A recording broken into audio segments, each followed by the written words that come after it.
Hi, hello, namaste. Welcome to Venu Sir Eagle Academy. This is Venu Sir, Venugopal, Science and Technology Faculty, Eenadu paper columnist, right.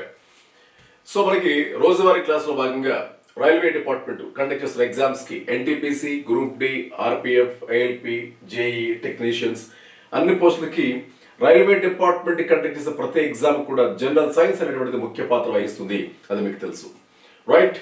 మరి general science లో ముఖ్యంగా ఏ parts ఉంటాయంటే general గా మనకి చెప్పుకుంటాం మనం biology, physics, chemistry, environment and computers. యాక్చువల్గా ఈ 5 విభాగాలు మనలో ఉంటాయండి. Biology, physics, chemistry, environment and computers. ఈ 5 విభాగాలను కూడా నేను డీల్ చేస్తాను. ప్రతి టాపిక్ కూడా మనకి ఎక్స్ప్లెయిన్ చేస్తాం, రైట్. సరే, ఈ రోజు మనం ఇక్కడ నుంచి వరకు మనం బయాలజీ చెప్పుకున్నాం, అలాగే ఫిజిక్స్ చెప్పుకుంటున్నాం, కెమిస్ట్రీ చెప్పుకుంటున్నాం, ఎన్వైరన్మెంట్ చెప్పుకుంటున్నాం, అలాగే కంప్యూటర్స్ కూడా. ఈ రోజు క్లాస్లో భాగంగా ఎకాలజీ, ఎన్వైరన్మెంట్ అనే టాపిక్ మనం డిస్కస్ చేస్తున్నాం, రైట్. నో చూద్దాం ఫస్ట్ వన్, రైట్. ఈ రోజు మన టాపిక్ ఏంటంటే ఎకాలజీ, ఎకోసిస్టమ్. ఎకాలజీ, ఎకోసిస్టమ్ అనేటువంటి టాపిక్ డీల్ చేస్తున్నాం మనం, రైట్ సార్. ఆవరణ శాస్త్రము, ఆవరణ వ్యవస్థ. ఆవరణ శాస్త్రం, ఆవరణ వ్యవస్థ. What is ecology, what is ecosystem? ఆవరణ శాస్త్రం ఇంగ్లీష్లో ఎకాలజీ అంటాము. ఎకాలజీ అనేది గ్రీకు భాషా పదం. Ecology deals what? Study of living beings and their environment. జీవులు మరియు వాటి పరిసరాల మధ్య గల సంబంధాన్ని చెప్పేటువంటి శాస్త్రమే ఎకాలజీ అంటాం.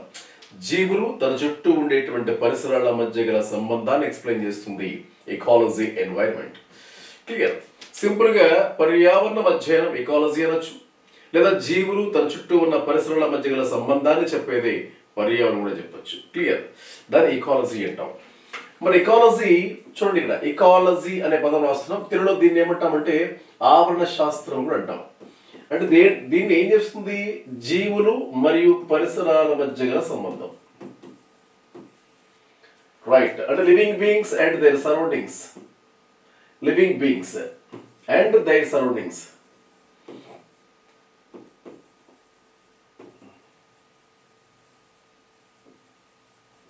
దీన్ని ఎలా మనం చెప్పుకోవచ్చు అండి? క్లియర్. Ecology, environment. మరి ఇందులో ఫంక్షనల్ యూనిట్ ఆఫ్ ఎకాలజీ అంటాం. అంటే ఆవరణ శాస్త్రం క్రియాత్మక ప్రమాణం అంటే ఏంటంటే ఎకోసిస్టమ్. ఎకోసిస్టమ్ అంటాం. అంటే మనకి చూడండి, జనరల్ సైన్స్ లో కిడ్నీ యొక్క ఫంక్షనల్ యూనిట్ ఏంటంటాడు? మూత్రపిండం క్రియాత్మక ప్రమాణం నెఫ్రాన్, అలాగే మెదడు క్రియాత్మక ప్రమాణం న్యూరాన్, లంగ్స్ యొక్క క్రియాత్మక ప్రమాణం ఆల్వియోలై అని చెప్పుకుంటాం. Brain neuron, kidney nephron, lungs alveoli, ఇలా చాలా ఉంటాయి. అంటే ఆయా పర్టికులర్ పార్ట్ లో పనిచేసే ఒక చిన్న సెల్ని అలా చెప్పుకుంటాం. యాజ్ టీజ్ గా ఎకాలజీ అంటే ఒక నేచర్ ని చెప్పొచ్చు. ఆ నేచర్ లో ఒక చిన్న యూనిట్ పేరు ఎకోసిస్టమ్ అంటాం మనం. ఎకోసిస్టమ్ అంటే ఏం లేదండి, ప్రకృతిలో మనం వెళ్ళేటప్పుడు ఒక లేక్ ఉంటుంది, అదొక ఎకోసిస్టమ్. ఒక ఫారెస్ట్ ఉంటుంది, అదొక ఎకోసిస్టమ్. డిజర్ట్ ఉంటుంది, అదొక ఎకోసిస్టమ్. ఎకోసిస్టమ్ అంటే ఆవరణ వ్యవస్థ అని చెప్తాం తెలుగులో మనం. ఆవరణ వ్యవస్థ. క్లియర్. కాబట్టి ఎకాలజీ యొక్క ఫంక్షనల్ యూనిట్, ఎకాలజీ యొక్క క్రియాత్మక ప్రమాణము అంటాడు దాన్ని. ఫంక్షనల్ యూనిట్ అంటాం, దాని క్రియాత్మక ప్రమాణం అంటాం. క్లియర్. దాని ఏంటాం? ఆవరణ వ్యవస్థ. ఏమంటాం? ఆవరణ వ్యవస్థ. దీని ఇంగ్లీష్ లో ఎకోసిస్టమ్ అంటామండి. ఎకోసిస్టమ్. ఈ ఎకోసిస్టమ్ అంటే ఏం లేదు, అందులో సజీవులు ఉంటాయి, అలాగే నిర్జీవులు కూడా ఉంటాయి, నిర్జీవులు కూడా. ఒక ఎగ్జాంపుల్, ఒక సరస్సు తీసుకోండి. సరస్సులో నీరు ఉంటుంది, మృత్తిక ఉంటుంది, పిహెచ్ వాల్యూ ఉంటుంది, సాలిడ్ లవణీయత ఉంటుంది, అలాగే లైట్ ఉంటుంది, టెంపరేచర్ ఉంటుంది. సో మెనీ అబైడెడ్ ఫ్యాక్టర్స్, నిర్జీవ కారకాలు చాలా ఉంటాయండి. ఒక లేక్ లో తీసుకున్నట్లయితే ఆ లేక్ లో ఉన్నటువంటి ఒక పిహెచ్ వాల్యూ కానీ, లవణీయత కానీ, మృత్తిక కానీ, నీరు కానీ, కాంతి కానీ, ఉష్ణోగ్రత, వాటికి ప్రాణం ఉంటుందా? ఉండదు. వాటిని నిర్జీవ కారకాలు అంటాం, అబయోటిక్ ఫ్యాక్టర్స్. అలా కాకుండా అదే లేక్ లో ఫిష్ ఉంటుంది, ఫ్రాగ్ ఉంటుంది, స్నేక్ ఉంటుంది, ప్లాంట్స్ ఉంటాయి, ఫ్లవర్స్ ఉంటాయి, ప్రాణం ఉన్నవి. వాటిని బయోటిక్ ఫ్యాక్టర్స్ అంటాం. అంటే ఆవరణ వ్యవస్థలో 2 కారకాలు ఉంటాయి, నిర్జీవ కారకాలు, సజీవ కారకాలు. క్లియర్. సో ఆవరణ వ్యవస్థలో 2 కారకాలు ఉంటాయి. ఏమంటాం దాన్ని? ఏ బయోటిక్ ఫ్యాక్టర్స్ అంటాం, అలాగే బయోటిక్ ఫ్యాక్టర్స్ అంటాం. బయోటిక్ ఫ్యాక్టర్స్ అంటే నిర్జీవ కారకాలు, సజీవ కారకాలు. అంటే నిర్జీవ సజీవ కారకాల మధ్య పోషకాల మార్పిడి జరుగుతూ ఉంటుంది. ఈ యొక్క కాన్సెప్ట్ ని ఆవరణ వ్యవస్థ అంటారు. ఈ కాన్సెప్ట్ ని ఎవరు ప్రవేశపెట్టారంటే ఏజీ టాన్స్లే అనే వ్యక్తి ప్రవేశపెట్టాడండి. ఎవరండి? ఏజీ టాన్స్లే అనే ఒక వ్యక్తి ప్రవేశపెట్టారు. రైట్. ఏజీ టాన్స్లే అనే వ్యక్తి ఆవరణ వ్యవస్థ అనేటువంటి వ్యక్తి కాన్సెప్ట్ ని ప్రవేశపెట్టారు. Clear sir. మరి ఇకోటోన్, ఇకాలజీలో ఇకోటోన్ అనే ఒక కాన్సెప్ట్ ఉంటుందండి. ఇకోటోన్ అలాగే బయో మ్యాగ్నిఫికేషన్ అనేటువంటి కొన్ని కాన్సెప్ట్స్ ఉంటాయి. ఏంటి ఇకోటోన్? సరే, ఇకోటోన్ అంటే ఏం లేదండి, రెండు ఆవరణ వ్యవస్థల మధ్య ఒక సన్నని విభజన ప్రాంతం, a narrow division between two different ecosystems. రెండు ఆవరణ వ్యవస్థల మధ్య ఉండేటువంటి ఒక చిన్న విభజన ప్రాంతాన్ని ఏమంటామంటే ఇకోటోన్ అంటాం. క్లియర్. ఫర్ ఎగ్జాంపుల్, మన ఊరు బయటకు వెళ్తే పచ్చని పొలాలు ఉంటాయి. పొలాలు ఆనుకున్న తర్వాత వెంట ఫారెస్ట్ స్టార్ట్ అయింది అనుకోండి, అడవి వెంట స్టార్ట్ అయింది. ఇదంతా గడ్డి, అదే పంట పొలాలంతా కూడా ఒక ఈకోసిస్టమ్ అవుతాయి, అడవి అంతా ఈకోసిస్టమ్ అవుతుంది. అంటే అడవి అనే ఈకోసిస్టమ్, పంట పొలాలు ఈకోసిస్టమ్, ఈ రెండింటి మధ్య ఉండేటువంటి నేరో జోన్, ఆ డివిజన్, దాన్ని ఏమంటామంటే ఇకోటోన్ అంటాం. క్లియర్. అలాగే బయో మ్యాగ్నిఫికేషన్ ఈ పదం చాలా చాలా ఇంపార్టెంట్ అండి. సరే, బయో మ్యాగ్నిఫికేషన్ అంటే ఏంటంటే, ఇది తెలియాలంటే ఫస్ట్ మనం ఏం చేయాలంటే ఆహారపు గొలుసు పదం వినాలి. ఆహారపు గొలుసు, ఫుడ్ చైన్ అంటాం. మనకి చిన్నప్పుడు చూడండి, ఒక చిన్న ఎగ్జాంపుల్ ఉంటుంది. ఆహారపు గొలుసు అంటే గడ్డిని మిడి తింటుంది, మిడతని కప్ప తింటుంది, కప్పని పాము తింటుంది, పాముని గద్ద తింటుంది. క్లియర్. సో ఇది ఏం జరుగుతుంది? గడ్డి అనేటువంటి పోషక పదార్థాన్ని మిడత తీసుకుంటుంది, మిడతని ఫ్రాగ్ తీసుకుంటుంది, ఫ్రాగ్ని స్నేక్ తీసుకుంటుంది, స్నేక్ని గ్రద్ద. అవునా? అంటే ఏం చేయాలి? Transfer of energy or food from one trophic level to next level. అంటే ఒక పోషక స్థాయి నుంచి మరొక పోషక స్థాయికి జరిగే శక్తి రవాణా, ఆహార రవాణా, దాన్ని ఆహారపు గొలుసు అంటాం. అయితే ఆహారపు గొలుసులో ఆహారంతో పాటుగా ఏం రవాణా జరగబడుతుంది? పోషక పదార్థాలు రవాణా జరుగుతాయి. అంటే ఆహారపు గొలుసులో ఆహారంతో పాటుగా కొన్ని సందర్భాల్లో విష పదార్థాలు కూడా రవాణా చేయబడతాయి. క్లియర్. అంటే మన ఎలా జరగబడతాయంటే, పంట పొలాల్లో పురుగు మందు చంపడానికి వాడే మందు DDT లాంటి క్రిమి సంహారి ఉంటుందండి. DDT అంటాం మనం. అంటే పంట పొలాలలో కీటకాలను లేదా పంటను పాడేసే క్రిమి కీటకాలను చంపడానికి వాడే మందు DDT ఉంటుంది. ఆ DDT ఆ పురుగులు చంపుతుంది, కానీ అది కరగదు, మృతికలో కరిగిపోదు. ఆ మొక్కలపైనే అలా ఉంటుంది. అది ఆ మొక్కలు తిన్న పశువులు నాడీ వ్యవస్థ దెబ్బతిని చనిపోతాయి. అంటే ఇక్కడ ఆ ఫుడ్తో పాటుగా విష పదార్థాలు కూడా రవాణా జరుగుతూ ఉంటాయి. అంటే ఆహారపు గొలుసులో ఆహారంతో పాటుగా విష పదార్థాలు కూడా రవాణా చెందడాన్ని ఏమంటాం? Bio magnification. Transfer of toxic substances along with food in food chain is called bio magnification. Clear. One more thing, ఇంకొక విషయం ఏంటంటే, ఇక్కడ ఆహార పదార్థాలతో పాటుగా విష పదార్థాలు కూడా రవాణా చెందడాన్ని బయో మ్యాగ్నిఫికేషన్ చెప్పుకున్నాం. ఈ కాన్సెప్ట్ చాలా చాలా ఇంపార్టెంట్ అండి. మీరు ఇప్పుడు చెప్పుకున్నటువంటి గడ్డి, ఆహార గొలుసులో గడ్డి, మిడత, కప్ప, పాము అలా చెప్పుకునే గ్రద్ద చెప్పుకున్నాం మనం. గడ్డి అనేటువంటిది ఉత్పత్తిదారుడు. ఆహారపు గొలుసులో ప్రతి జీవిని ఒక పోషక స్థాయిగా చెప్పుకుంటాం మనం. ఫుడ్ చైన్లో ఎవ్రీ ఫుడ్ ఏమంటాం? ట్రాఫిక్ లెవెల్ అంటాం, పోషక స్థాయి అంటాం మనం. ఫస్ట్ గ్రాస్ ఉంటుందండి. గ్రాస్ని ఉత్పత్తిదారులు, ఇంగ్లీష్లో ప్రొడ్యూసర్ అంటాం. అంటే they can prepare food by themselves. Sunlight use చేసుకుని వాటంతా ఫుడ్ ప్రిపేర్ చేసుకుంటే దాన్ని ఏమంటాం? ప్రొడ్యూసర్. వాటిపై డిపెండ్ అవుతాయి ఎవరు? Primary consumer. ఎవరు? మిడత, గ్రాస్ సూపర్. దానిపై డిపెండ్ అవుతుంది ఫ్రాగు, సెకండరీ కన్జ్యూమర్. ఫ్రాగు తింటుంది స్నేక్, అది టెర్షరీ కన్జ్యూమర్. దాన్ని తింటుంది చివరిగా ఎపికల్ ఆర్ టెర్మినల్. ఆహార గొలుసులో కనీసం 3 స్థాయిలు ఉంటే మాక్సిమం ఎన్ని ఉండొచ్చు? 3, 4, 5, 6 అని ఉండొచ్చు. కాబట్టి ఇక్కడ నేను చెప్పే పాయింట్ ఏంటంటే, మొదటి స్థానంలో ప్రొడ్యూసర్, ఉత్పత్తిదారుడు, తర్వాత ప్రాథమిక వినియోగదారుడు, తర్వాత ద్వితీయ వినియోగదారుడు, తర్వాత తృతీయ వినియోగదారుడు, శేఖర వినియోగదారుడు, ఇలా ఉంటాయి. ఇవి ఇకోసిస్టమ్ ఇకాలజీలో చిన్న చిన్న కాన్సెప్ట్ అండి. రైట్. మనం RRBలో ప్రీవియస్ పేపర్లో బిట్స్ ఏమున్నాయో చూద్దాం ఒకసారిగా. Which of the following is an artificial ecosystem that is man-made? మానవ నిర్మిత కృత్రిమ ఆవరణ వ్యవస్థకు ఉదాహరణ. ఆవరణ వ్యవస్థ 2 రకాలండి, సహజము, కృత్రిమం. సహజం అంటే ఏంటి? నేచర్లో ఉండేవి. ఫర్ ఎగ్జాంపుల్ సముద్రాలు, అడవులు, ఎడారులు. కానీ మిగతావి మనం తయారు చేస్తాం. అక్వారియం, పంట పొలాలు, అంతరిక్ష ప్రయోగశాల, ఇవన్నీ కూడా చూద్దాం. Crop land, pond, forest, lake.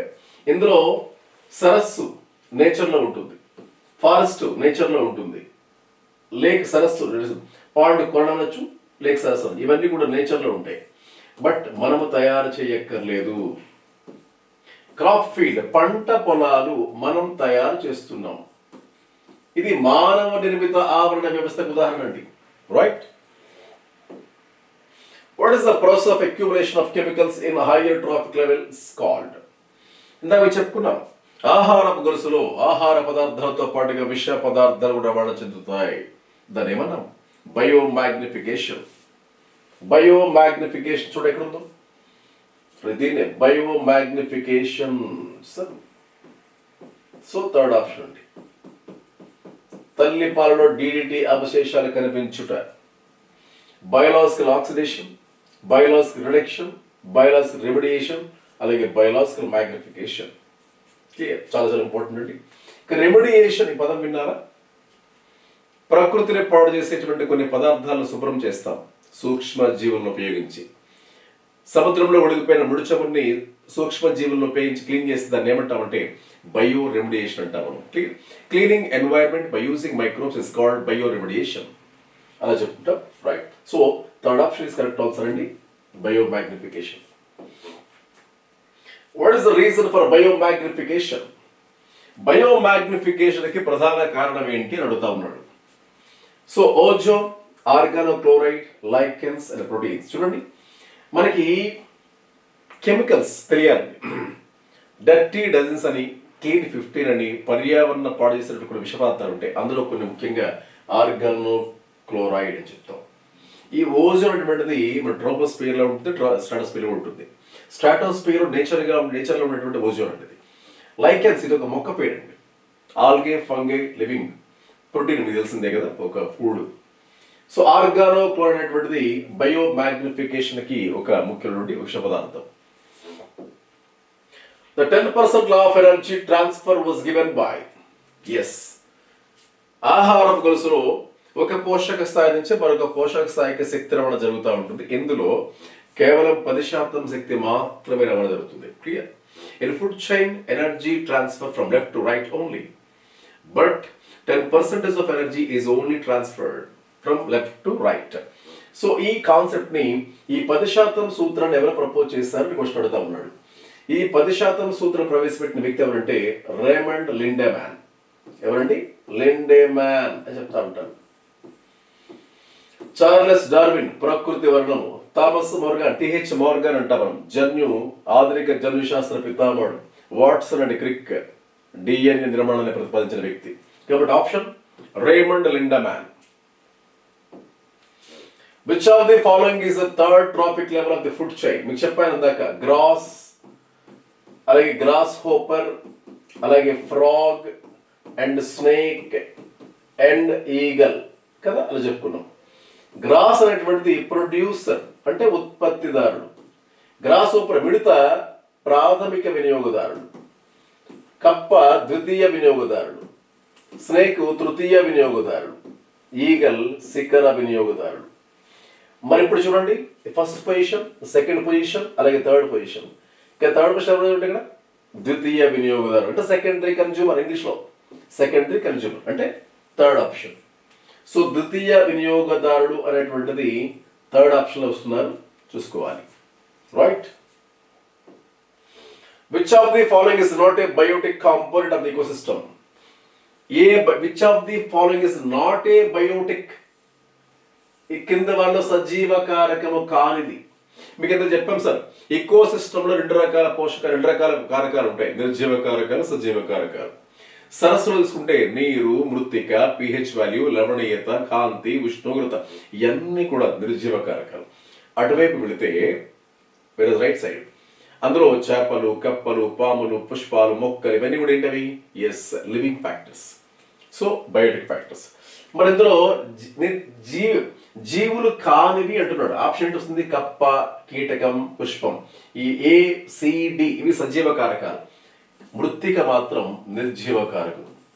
కాబట్టి ఆప్షన్ బి అండి. What is the meaning of ecotone? మీకు కదా చెప్పానండి, a narrow zone between two different ecosystems, రెండు ఆవరణ వ్యవస్థల మధ్య గల చిన్నని సన్నని విభజన ప్రాంతం అని చెప్పాం కదా. అలాగే లేకపోతే రెండు ఇక్కడ ఇలా ఇస్తారు, డిఫరెంట్ గా ఇస్తుంటాయి. ఎకోటోన్ వేర్ టు బయోమాస్ మీట్, ఇది కూడా చెప్పచ్చు. రెండు రకాల జీవ ద్రవ్యరాశులు అంటే అటు ఒక జీవ సంఘం ఉంటుంది, ఇది ఒక జీవ సంఘం ఉంటుంది. కాబట్టి రెండు రకాల బయోమాస్ కలిసేటువంటి పదం చెప్పొచ్చు. పంట పొలాలు కూడా ఒక బయోమాసే, ఫారెస్ట్ కూడా ఒక బయోమాస్ చెప్పొచ్చు. క్లియర్? అంటే రెండు బయోమాస్లు మీట్ అయ్యేటువంటి ప్రాంతం అని కూడా చెప్పొచ్చు, కలిసే ప్రదేశం. సో డిఫరెంట్ టైప్స్ ఆఫ్ బిట్లు చేస్తూ ఉంటే మనకి బిట్స్ ఇలా కూడా వస్తాయి అని చెప్తా ఉంటాం. కాబట్టి ఎకోటోన్ అదే ఆప్షన్. ఇక్కడ అక్కడ it is reason of low survival species, area with limited fauna and flora. Fauna అంటే ఏంటంటే మొక్కల సముదాయము, ఫ్లోరా అంటే జంతువుల సముదాయం. ఈ రెండు తక్కువగా ఉండే ప్రాంతం అడుగుతా ఉన్నాడు. Area of high biomass production, అత్యధికంగా బయోమాస్ ఉత్పత్తి చేసేటువంటి ప్రాంతం అడుగుతా ఉన్నాడు. ఇందా మీకు చెప్పానండి, రెండు ఈకో సిస్టమ్ల మధ్య ఉండేటువంటి సన్నని విభజన ప్రాంతాన్ని ఏమంటాం మనం? ఎస్, ఎకోటోన్ అంటాం. చెప్పుకున్నాం right no. Who defined the concept of ecosystem? ఆవరణ వ్యవస్థ అనే కాన్సెప్ట్ ని ఎవరు ప్రపోజ్ చేశారు?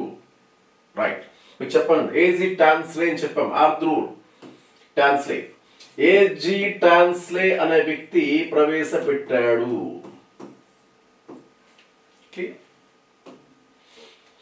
Species of animals are becoming endangered mostly due to. ఈ రోజుల్లో జంతు జాతులు అంతరించిపోవడానికి ప్రధాన కారణం ఏంటి అడుగుతా ఉన్నాడు. ఎందుకు అంతరించిపోతున్నాయి? Habitat destruction, acid rain, excessive hunting, water scarcity. ఆవాస విచ్ఛిన్నత ప్రధాన కారణం ఇదేనండి. డిఫారెస్టేషన్, అడవులు నరికేస్తున్నాం. ఆమ్ల వర్షాలు, ఇది ఒక చిన్న కారణం మాత్రమే, ప్రధాన కారణం కాదండి. ఆమ్ల వర్షాలు, విపరీతమైన వేట, ఇది తర్వాత కారణం. విపరీతమైన వేట ఇది కారణమే, బట్ నాట్ ప్రైమరీ రీజన్. నీటి కొరత కూడా అదొక చిన్న రీజన్ మాత్రమే. బట్ ఆవాస విచ్ఛిన్నత, డిఫారెస్టేషన్, అడవులు నరికేస్తున్నాం, అభివృద్ధి పనులు చేతబట్టి, అభివృద్ధి పనుల పేరు పెట్టి రైల్వే ట్రాక్లు అడవుల్లో వేయటం, గడులు తవ్వటం, లేకపోతే డిఫరెంట్ డ్యామ్స్ కట్టడం, ఇవన్నీ కూడా జంతుజాలం అంతరించిపోవడం ప్రధాన కారణం కూడా చెప్పుకోవచ్చు మనం. What is the scientific kerosis and the study of interactions between organisms and the environment? So జీవులు తన చుట్టూ ఉన్న పరిసరాల మధ్య గల సంబంధాన్ని అధ్యయనం చేసే విభాగం ఏంటి అడుగుతా ఉన్నాడు.